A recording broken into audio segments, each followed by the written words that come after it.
I have something to show you, but you got to promise me that you're not going to get upset. Okay. And then I came here and I was like, oh, this is real Spain. Okay. And I just remember being like, where are the black people? Stop. Stop. This doesn't seem like it's gonna make me happy. I'm probably gonna be embarrassed. Well. It could be either way: embarrassed, happy, angry, rainbow, flowers. Play the rest of the clip, please. Because it was literally like, there's no people working in Mercadona that are black. No. There's Never bus seen someone drivers in that are black. Mercadona. No taxi drivers that are black. And I was just like, I Not the understand. police officers either, yeah. Of course not police officers. They don't even have Latino police officers yet. Like, and that's what's like, it's so hard, like, as an American coming here to like kind of assimilate that idea, just because like obviously we have our plethora of problems in the US, man. but we have diversity. True. And here diversity is such a new concept because they also had the, you know, the Civil War where they were really closed off from the rest of the world and all of that. And so immigration in general in Spain, I feel like is barely like 50 years old, you know? I want to be understanding. Okay. But at the same time, I don't feel. I need some water. I just want to say that it is true that immigration is something new because we had a dictatorship before, so our borders were closed. I don't. But see, there's so many levels to this. I get what you're saying that you don't see black people in Mercadona. You don't see that. Of course, you're not going to see that. You're not going to see that. There's no way, as a black American, that I'm going to move from the U.S., move to Spain, build, start here and work in a supermarket or as a taxi driver when I can do that back in the US. Like, there's no way. If I'm coming here, I've already spent anywhere between $600 to $800 to fly here. Then I have to go through the paperwork of getting my residency and being able to work here. I still have to find an apartment so I can do all the other bureaucracy stuff. And you tell me I'm gonna do all that just to come here and work in a supermarket? No, you're not gonna see me in a supermarket. You're not gonna see me as a taxi driver. You're saying that our supermarkets and taxes aren't good enough for you? I'm not saying that. What I'm saying is the chances of, as an American, moving over here after all the stuff, I would have to have some savings. I would have to have some kind of money, and probably I already have a job, more than likely working remotely. And if I don't have those, then I'm probably coming here to start a business. I am not moving out of a country to come work in a supermarket. Okay. I do think, though, that you see like first generation Africans and Black Latinos that are incorporated into more jobs, like the pharmacy downstairs have black people. Our Mercadona actually has a black guy working there. But when it comes to the police, I want to make that little asterisk. Being a policeman here is not as easy in the US. So if you come thinking that, oh my God, not even a Latino or a black person are in, of course not. Well, it's really hard to be part of the police corps. Is it? Yes. So you have to have your high school diploma. You have to be a citizen of Spain. You cannot do it as a resident. You have to be a citizen. And then you have to have a preparation of 1 to 2 years to qualify to apply. Oh, see, that's not how it works in the US. I know. Then you go through the application process. And like, for example, 2025, there were only 2,000 and some opening positions for local policemen.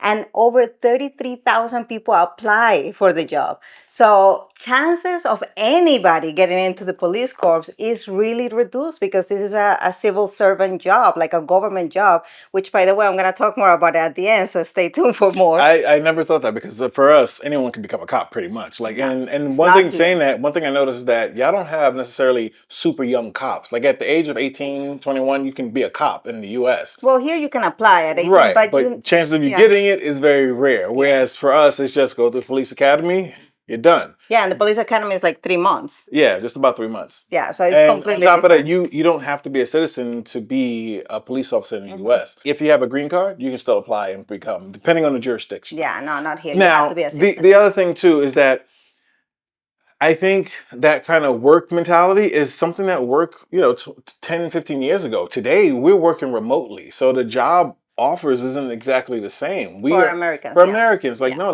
and we're not, like I said, we're not going to move here for a job like that. We're coming here for at least a higher paying job or a much better profession, something that we've started in the US to transition to here. Yeah, because honestly, salaries here, especially for those jobs here in Spain, are really low. Like, what we can make a month is what you probably will make a week in the US. So Possibly. it just doesn't make sense that US citizens will come here to apply for those kind of jobs. One of the comments in there like really jumped out to me, and and I understand both sides of what they're trying to say, but I'm very disappointed in their response because that person, obviously he's from Spain, said that you're not seeing the diversity from the people from Andalus and Andalusia. Andalusia, Valencia, Galicia, Basque, and so on. Mhm. And their response to me just represents that diversity only means color. And for me, that does not compute because diversity is much more than color. Because that's one of the biggest cultural shocks for me here, living in Spain as an American, is that the amount of diversity in Spain is insane. And it's not just about who's black, who's white, or just from as a foreigner. Just within the country itself, I know Spain is a country as a whole, but there's so much, I don't know if the word would be individualism or individuality, Individuality. to be Galician, Valencian, Basque, and so on. Like, to just the way that he responded was just to just group that all together. Yeah, he says that it's just a group of different Spanish But under that's the Spain, but that's it's so so disrespectful. limited. It is disrespectful and limited because people is very proud of their provinces, of where they're from. Especially you ask a person from Valencia and they feel Spaniard, but they are so proud of being from Valencia. Like, everything about it. Like they're so, and with all But the regions. for as black men, Mm-hmm. it's disrespectful for us to even try to say something like that because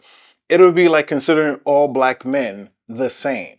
Like it would be taking away the fact that they're Jamaican. It would Oh be my God, taking that is away such a great that it would be point. taking away that I'm or someone that's Nigerian or that I'm American or someone's Polish, German, whatever. You're taking away because we're not just represented by black. Yeah, you We have have so our own many like individuality. branches. Exactly. Oh my God.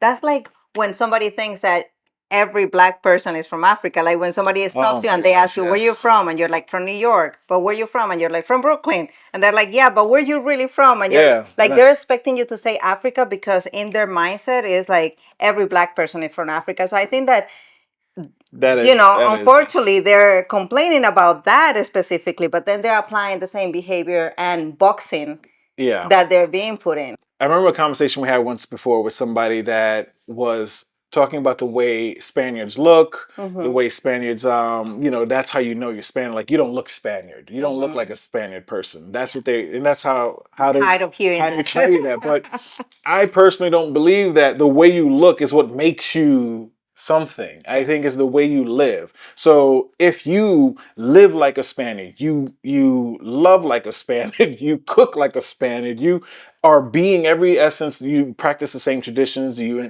Yeah. embrace the culture. To me, by all means, you're a Spaniard. Yeah, it's really good that you bring this point because La Feria de Abril in Sevilla, which is where everybody, La Feria de Abril is the holiday that we have in Sevilla. You have a holiday for almost every other day. Yes, true. But like they dressed up with the Sevillanas dress and they have like outside parties. It's like a whole thing. It's a very important party for, especially for civilians and Andalusians all over. But it is interesting that you say this because more and more there is the black generations that have been born here or that have been adopted that now are dressing up like Sevillanas. And a lot of ignorant people, because they don't deserve to be called anything else, they say, oh, what a Sevillan, your skin tone is like way too dark for that dress. Like she doesn't deserve to wear a flamenco dress just because all her family is not from Spain. But she's adapting to the way of life. She's celebrating your culture. She's celebrating your holidays. And you are the one pushing her and discriminating her when what we want is totally the opposite, like the integration, right? To leave that diversity and everything. I think again, you have those people everywhere you go. Yeah, but my point is that it's important that you're celebrating those kind of things. You are adapting to the beautiful of that diversity in each place, and you're living like a Spaniard, and that's what qualifies you to be a Spaniard. Yeah, and I think that's the part where the key is to the diversity as well here in Spain because I'm being a part of society. So I'm not coming here as an American trying to do everything American. I'm not trying or to judging everything. Or judging American. everything American. I'm not coming here to throw American flags in people's face. I'm not coming here to tell you, oh well, you should have guns. I'm not coming here to be American. I'm Yeah. coming here to be a part of Spain. Yeah, and So- that doesn't take away whether or not you're proud to be No, American, exactly. right? Like we look into the dictionary and the definition of diversity, and I love that you actually even said it before I search it, is inclusion at the end of the day. That's the beautiful part about Spain, because no matter where you come from, I know people have had bad experience. That's regardless where you go. Yes. But for the most part, you are included in things. In Yes. fact, people include you in groups, even when you don't want to. I'm not a hiker. I think this is coming in a personal note. Even though I'm not a hiker, don't invite me to hikes. I don't hike. Don't invite me to go walk somewhere. I'm not walking anywhere or jogging. All these invites I get to, oh, you need to come to this marathon. We're going to run this marathon. Oh, we're going to this mountain to hike. No, I'm good. Don't include me. You can leave the diversity right there for me. But the basketball games, you're good. Basketball games, I'm there. Okay. But all that other stuff, nah, I'm good. All right. So let me just ask you a couple of questions, because since you had the luck of traveling around Spain, even though you still have a lot of places that you haven't gone to, what is, and I know you don't have a favorite food in the world, but what would it be your favorite food that people, especially Americans, don't expect that we eat here in Spain? Ooh, that's a tough one.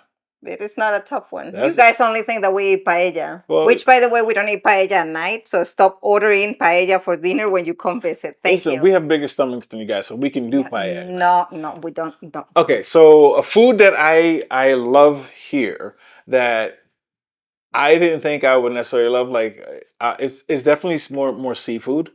Pulpo is one of my favorite dishes, and I know it's so different everywhere. Oh my God, there is diversity in pulpo, in Exactly, octopus. exactly. Oh my God, I it's didn't so know different. that. In fact, this was another shock to me. I almost got into a fight.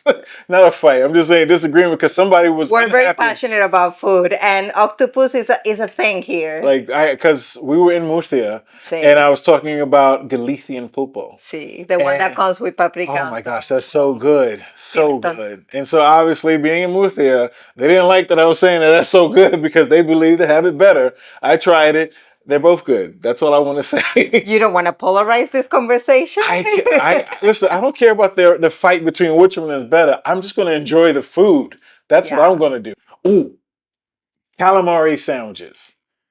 That That is a culture shock, because to think that in a city that is landlocked, one of our traditional regional dishes is a bocadillo de calamares, it's a little bit shocking. You That- didn't even think about it. No, I was so upset with you because all the times I've been in Spain and we've been in Madrid, and you didn't tell me you guys had those sandwiches. I'm like, I love calamar. Please don't call them sandwich. It's different from a bocadillo. That's a conversation for That's another video. But anyway, my bocadillo de calamar, that was.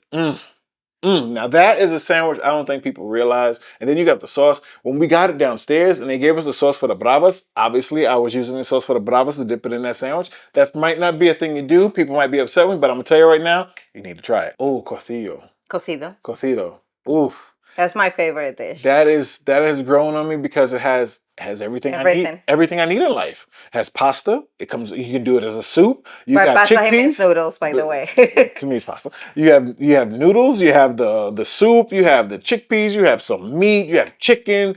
Morcilla. That you love morcilla. You can take some bread. You have all the things you need in life right in one dish. You'll be full for the rest of the day, but still, it's everything you need in one dish. Regarding food, a culture shock for me. This was obviously everyone knows about the timing that you guys eat food. We have talked about this so much. I see. That's the thing. It's not. I think people only look at it from the bad, like, oh, I can't get food between 2 and 5 and so on. And as an American, I get hungry like around 12 or 1 o'clock. But I don't think people realize the behind the scenes of it about how it works for you, because I think it's very beneficial the way you guys eat. I may not necessarily like the times because before I want to just eat, and as Americans, we eat big almost every meal. Like for breakfast, we might have some pancakes, bacon, and eggs, and biscuits, and all that. For lunch, we might go big, steak, cheeseburgers, whatever it is. For dinner, we might do more of the same, steak, cheeseburgers, whatever it is. Okay, so can you look at the camera and say Spanish eating schedules are the best? I think that we need to commemorate this moment by you saying, why are you looking at it like that?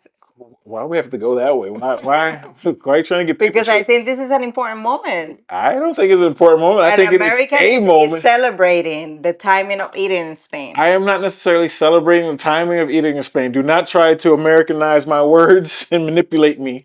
What I am celebrating is the way you guys eat. I think it's very good and balanced because before I look at it like I'm hungry, but I've noticed that you guys in the morning, you have a light breakfast. Then you might have something like aperitivo. Then you have a big lunch, if anything, like that's where you might have a paella, something, or cocido, something big. And then it's the merienda, there's another small Oh, thing. you remember merienda. And then after that, then you have cena, your dinner, and then that's still like tapas and sharing. We already went over that, Well, you can have your own dish. You but can it's have your not own as dish, big. but it's not as big. So what I've noticed is that you guys eat big maybe for just lunch, but for the most part, you're always kind of eating. You eat small things, but you're always eating. So there's never a gap in space. But Unless if you talk to a doctor, doctors will tell you that healthy eating is eating repeatedly throughout the day. 5 times a day is the ideal times of food ingestion. Is that what your doctor told you? The same doctor that told you just drink wine whenever you have any issues, like you can just drink wine all day, or if you have a headache, or if you feel bad. Or I'm not taking no advice from your doctor. This might not make it to the video, but when I lived in the US, all the doctors I found, they were Europeans because I refused to go to American doctors. And my European doctors, several of them told me that having a glass of red wine was very good. And Mediterranean diet, hello, that's the base of our diet. Fruits. Do you hear these things you say and expect them to be justified because you said them? Listen, everybody knows that a glass of wine is healthy. A glass of wine A glass a of day. a glass of wine, not a bottle. I don't drink a bottle of wine. You do drink a bottle of wine Not a day. throughout the day. No. No. No. No, how you say that? No. Let's paint it to me. And Paint it with to paint it to me, we're going to talk about something that we mentioned at the beginning, which is funcionario. Funcionario. Funcionario. It's a golden word here in Spain. Funcionario. Funcionario. Isn't that like work? Funcionario, well, it could come from the word funciona, which means it works. But don't confuse me and don't take me to the cerros of Úbeda. I haven't told you that. Irse por los cerros de Úbeda. Úbeda is a small locality in Jaén. Jaén is in the south. We've never been there yet. This is too much painting to me right now, but go ahead. I'm sorry, I'm derailing, but when you go to Úbeda, you see that there is a lot of like little hills, and that's where the olive trees are and everything. So irse, to go, por los cerros de Úbeda, meaning that you start talking about something, but you get, derail and sidetrack because there is so many that you're like, woo! What's That's the word? a great expression. Irse por los cerros de Úbeda. De Úbeda. Úbeda. Okay. That's a good one. Can you get back to what funcionario is if it's not work? Funcionario translates to civil servant. And that is the dream. Just like the American dream is to, work 80,000 hours a week and get your home so you can get in debt with the student loans. And that is not the American dream. Am I being good sarcastic or not? Okay, it's okay sarcastic. Okay. It's okay sarcastic. Here in Spain, entrepreneur, unfortunately, is not something that they ingrain in our system. What they ingrain in our system is funcionario. Now, the paradox of all that is that I don't know a single Spaniard, and if any Spaniard watching us feel identified here, please leave it in the comments, because I don't know any Spaniard that would not talk about funcionarios. We all complain about them. We all hate them. We all have to say something about them. But we all aspire to be a funcionario. Why? You have a job security. As a funcionario, for you to lose your job, I mean, yeah, I don't know any funcionario that has ever been fired and I'm 43 years old and I have lived in 3 different cities in Spain. I have not met one funcionario that has been fired. Job security, good pay, because they get good paid, great vacation time. You have to work so hard to pass these exams, and then not just passing is not enough, because if there is more people that pass and they have a better grade than you, those people go take the job first. And again, remember, there's like 100 positions open, and then there's like Thousands of people. 100,000 people applying for this job. So that's why funcionario is that golden word here in Spain. If I came here as I've immigrated to Spain, what would I have to do to become a funcionario? I don't know if residents can apply for funcionario. For policemen, definitely not. You have to be a citizen. I don't know if other funcionarios can be just resident, but I will say initially you need your nationality, your citizen. You need to be a Spaniard for that, and then you have to have, depending on what position, obviously they have different So, question. requirements, but you have to have college degrees. Quick question. So, do working in a supermarket count as a funcionario? No, These no, are like government bureaucracy all jobs? government bureaucracy things. Now, if you told me that was the supermarket job or a taxi driver or something, then I can say, coming here from the US, I might need to get one of those. What a funcionario. Listen, oh, you know what you can do as an American? Any American, actually, even though you won't be necessarily a funcionario, but you can come here as a teaching assistant. You work alongside teachers, and eventually you can get your teaching position Within the school? within the school. And that is a But- funcionario, and you have 3 months of vacation. You get but paid every single month quick of the question, year. is that the way I can bypass people in the line?